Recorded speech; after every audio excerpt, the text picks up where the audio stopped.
Primavera, Milestone Project Management ကနေပြီးတော့ဒီနေ့ Primavera P6 installation အစအဆုံးဘယ်လိုလုပ်ရမလဲဆိုတော့ကျွန်တော်ဒီဗီဒီယိုမှာပြောမှာဖြစ်ပါတယ်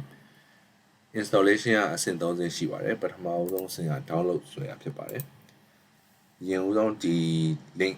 description မှာလည်းထည့်ပေးထားပါတယ်အဲ့ဒီ link ကိုရင်သွားပြီးရင် create account လုပ်ရမှာဖြစ်ပါတယ် create account လုပ်ဖို့အတွက်ဒီမှာလိုအပ်တဲ့ information တွေဖြည့်ပါဒီညမှာဖြည့်ရညမှာwork phone တို့company name တို့ address တွေကတိတိကျကျဖြည့်ကြမလို့ပါဘူးဖြည့်ပြီးတော့ရှိရင်အကောင့်ရပါပြီအဲဒီအကောင့်ကိုတုံးပြီးတော့ခုနက link ကိုပြန်သွား sign in ပြန်ဝင်ရမှာဖြစ်ပါတယ် sign in ဝင်လိုက်ရင်တော့ဒီလိုမျိုးတွေ့ရမှာဖြစ်ပါတယ်ပထမဆုံးထိပ်ဆုံးမှာရှိရ DLP Primavera P6 Professional Project Management 22ဆိုတဲ့ဟာလေးကိုနှိပ်လိုက်ပါအကယ်၍ဒီလိုမျိုးမတွေ့ဘူးဆိုလည်းဒီ box မှာအဲ့နာမည်ကိုရိုက်ပြီးရှာလို့ရပါတယ်နှိပ်ပြီးသွားလို့ရှိရင်ဒီညာဘက်အပေါ်တောင်းမှာရှိတဲ့ view item ကိုနှိပ်လိုက်ပါနှိပ်ပြီးသွားရင်ဒီလို box ကြာလာပါလိမ့်မယ်အဲ့ဟာကို continue ဆက်ပြီးတော့နှိပ်လိုက်ပါ continue နှိပ်လိုက်ရင်ဒီလိုရောက်သွားပါလိမ့်မယ် continue ထပ်ပြီးနှိပ်ပါပြီးရင် license agreement ကို tick လုပ်ပြီးတော့ continue ဆက်နှိပ်ပါပြီးရင် download လုပ်ဖို့အတွက်ရောက်လာပါပြီဒါပေမဲ့ဒီနေရာရောက်လာတဲ့အချိန်ကျရင်ဒီ download ဆိုတဲ့ဟာကိုမနှိပ်ဖ ೇನೆ ဒီနာမည် zip file နာမည်ကိုပဲနှိပ်ပါနှိပ်လိုက်တယ်ဆိုရင် download စပြီးတော့ဆွဲမှာဖြစ်ပါတယ်အဲဒါကပထမဆုံးအဆင့် downloading ပေါ့နော်ဒုတိယအဆင့်အနေနဲ့ကျွန်တော် download ဆွဲလိုက်တဲ့ file ကို install လုပ်မှာဖြစ်ပါတယ် install လုပ်ဖို့အတွက်ခုနကဆွဲလိုက်တဲ့ zip file တွေကို extract အရင်လုပ်ရမှာဖြစ်ပါတယ်ခုနက zip file တွေကို extract လုပ်ပြီးသွားဆိုရင်ဒီ file တွေရလာပါလိမ့်မယ်အဲဒီမှာမှကျွန်တော် P6 professional setup exe ကိုဝင်ပါဒီ box ကြလာမယ်ဆိုရင် typical နဲ့ advanced မှာ typical ကိုရွေးပြီးတော့ okay နှိပ်ပါပြီးရင် install ပါပြီးရင်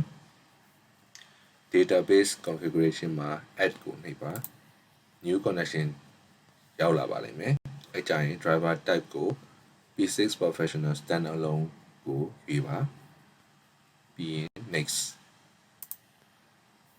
အဲကြရင် new connection ပြီးရင်ဒီ add a new standalone database and connection ကိုရွေးပြီးရင် next နှိပ်ပါ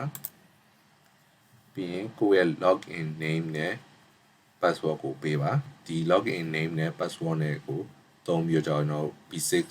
ကိုဝင်ရမှာဖြစ်ပါတယ်ပြီးရင် next ကိုနှိပ်ပါပြီးရင် load sample data ကို tick လုပ်ပြီးတော့ save ကိုနှိပ်ပါ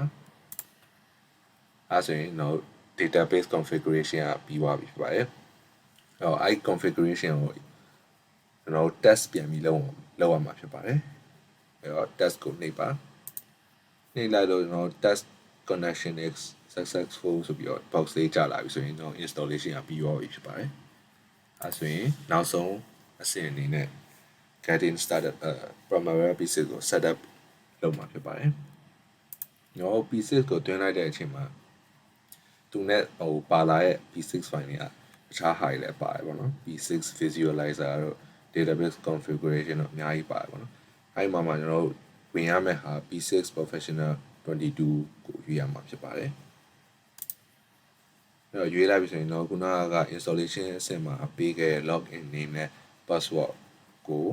ထည့်ပြီးတော့ connect နှိပ်ပါတော့ connect နှိပ်ပြီးဝင်ချင်းမှာကျွန်တော်ဒီ box ကြာလာပါလိမ့်မယ်အဲကြရင် okay နှိပ်လိုက်ပါပြီးရင်ဒီအပေါ်မှာရှိတဲ့ toolbar မှာ admin ကိုတွားပြီးရင် admin မှာ admin preference ကိုတွားပါအဲဒီမှာ industry ကိုရွေးပါ industry မှာကျွန်တော်ဒီ P6 ကိုဘယ်နေရာမှာသုံးမလဲပေါ့နော်အဲဒီဟာကိုရွေးပါအများသောအားဖြင့်ကတော့ဒီ engineering and construction ကိုရွေးကြရပါတယ်အဲဒီဟာကိုရွေးပြီးသွားဆိုရင်တော့ဒီ box လေးတစ်ခုထပ်ပြီးကြာလာပါလိမ့်မယ်အဲကြရင်တော့setup လည်းလုပ်တာပြီးသွားပါပြီ installation ပြီးသွားပြီဖြစ်တဲ့အတွက်ကြောင့်စပြီးသုံးလို့ရပြီဖြစ်ပါတယ် ကျေးဇူးတင်ပါတယ်